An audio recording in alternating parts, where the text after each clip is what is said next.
Adım Osmanov, ruhum ateşi. Səhnəyə çıxanda hamı diqqətli. Məktəbə yatamsı mənim oyunum. Hədəflərim böyük, bu mənim yolum.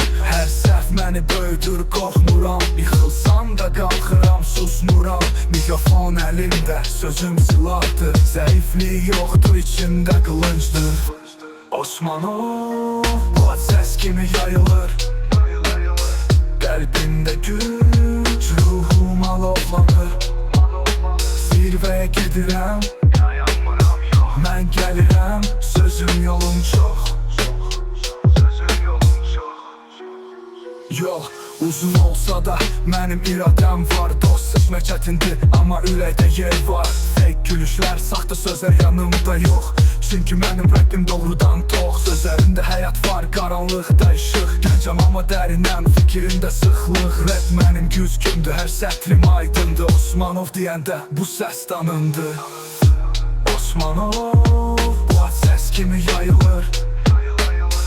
Qəlbimdə güc, ruhum alovlanır.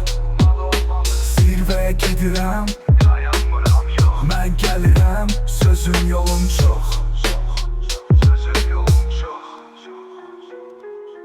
Yüzə sifadım, ritmlə danışıram.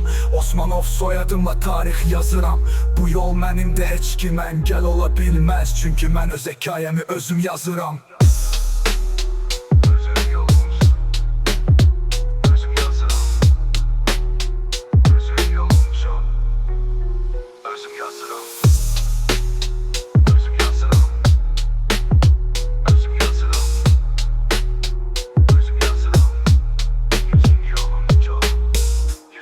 Adım ritimle danışıram.